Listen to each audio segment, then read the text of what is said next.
Welcome back to Ozarks Fox. Community Blood Center of the Ozarks is experiencing a shortage of all blood types. The center is the area's only provider of blood products to more than 40 area hospitals, which means around 200 donations are needed each day to meet the area's blood needs. The blood center says on average a transfusion takes place every 7 minutes. And we're learning more about how donation works and how you can help with Chris Pilgrim. Chris, thank you so much for being here. Tell me about what the blood center does and how you are meeting the need for all of these hospitals. I believe we're up now to 42 area hospitals, and patients get their blood patients that receive blood at those hospitals are receiving them just from Community Blood Center of the Ozarks donors. That's something we like to hang our hats on. You know, local donors providing local blood for your friends and neighbors, and they don't get it anywhere else. So we're proud that we're able to serve the area, and we're happy to serve the area like we have for the last 25 years. This is working on our 25th anniversary of service to the patients of the Ozarks. We're proud of that.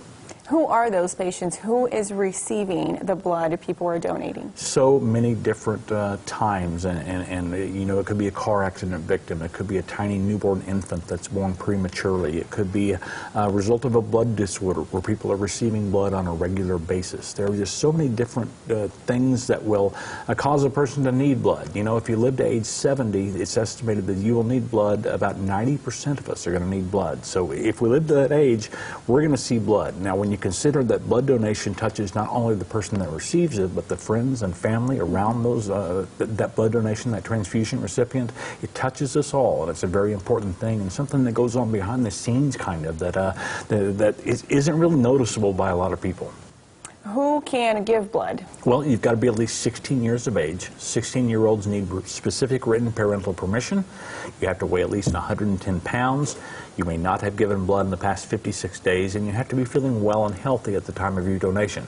It's estimated that about 40% of the adult population is eligible to donate blood, but only about 5% do. So it's our jobs to constantly remind people about the benefits of blood donation and the people that you're helping, and what a good feeling you get when you give. So you said you have to wait about 50 to 60 days before you can give again. Do you see the same groups of people coming in to give blood? Certainly. We have lots of new donors. We have a really robust high school and college blood donation program. We're in over 140 area high schools. About 30% of the total blood that we collect comes from high school and college age donors. That said, we do have our regulars. You know, we have apheresis donors. Apheresis is a process where you just give a single component of your blood, in most cases platelets, and those donors are able to donate more often. Since we're not taking their red blood cells, they can donate every 2 weeks, and we have many donors that sign up and do that 20 times a year, give those apheresis donations. And what is it like? How long does it take? If I come in for the first time to give blood, what do I have to do, and what will that experience be like? If you've never done it before, I hear lots of things. Number one is that they're afraid it's going to hurt. It doesn't really hurt that bad. There's kind of a slight stick and a sting when the needle goes in, and then it's really not painful after that. The needle is in your arm for a total of about 10 minutes. The blood donation itself, from registration through your questionnaire, through your health history, and through the refreshments and snacks you get afterwards, 45 minutes to an hour. It really doesn't take that long. Another question I had for you, and we talked about this a little bit earlier, is for someone who has a vegetarian diet, for example. One of the concerns is low iron for someone who is donating blood. Is that a huge concern or a factor for someone who is vegetarian or has a different diet who might have low iron levels or anything else? We have to defer donors every day for a number of different things. Low iron is the number one thing that causes deferrals. You have to have a certain level in order to be able to donate. We take those iron levels during your physical findings portion of your donation before you ever get on the bed. So if you don't meet those qualifications, you can wait a few days, come back and try it again.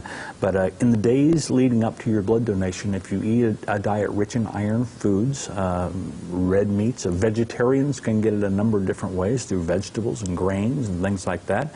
If you are not totally vegetarian and do eat fish are a great source of iron. So there are lots of ways that you can get more iron into your diet, even an iron supplement. If you're serious about donating blood and want to be a successful donor, that's a pretty good way to go too. But yeah, vegetarians are eligible and can give in the same numbers as other folks.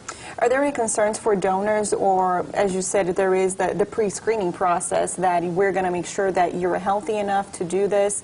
Is there anything people should be worried about, or will you make sure that before you get on the bed, like you said, with the needle in there for 10 minutes, that you're good to go? I don't think so. You know, the health history questionnaire that we give you before every donation is about 50 questions, and we're trying to ascertain whether you engage in any risky lifestyle choices that may put the blood donation you're about to give at risk. Then the physical findings, we take your blood pressure, we take your pulse, we take that drop of blood out of your finger to test your iron level. We're trying to see whether your body is physically able to do that. And once those two things are cleared, we're really pretty good to go with the donation. After the donation, every donation, a test tube is flown to Dallas on a nightly basis, and they test for the bloodborne diseases that the FDA tells us to test for, things like HIV, West Nile virus, syphilis, hepatitis, things like that. So while we're processing the blood, that is being taken care of in terms of the testing. So they give us the go-ahead. We release the processed blood into our blood supply, and if you give today, your blood could be on the shelves saving a life as early as tomorrow. Wow, that's a quick process. What I would tell people to do is to not be fearful of it. It's not going to hurt as much as you think, and you will feel great at the end of it, knowing that you help somebody, help save life. All right, great. And you do have to make an appointment for it then? You don't. Okay. We take walk-ins. Take walk-ins, but appointments are suggested, and that way we can keep the flow going. Yeah, absolutely. Keep the flow going. Oh, I like it. No pun intended. Thanks, Chris. We'll be right back with more right here on Ozarks Fox, and you can find all of that information we just talked to Chris about on our website. That's ozarksfirst.com. We'll be right back.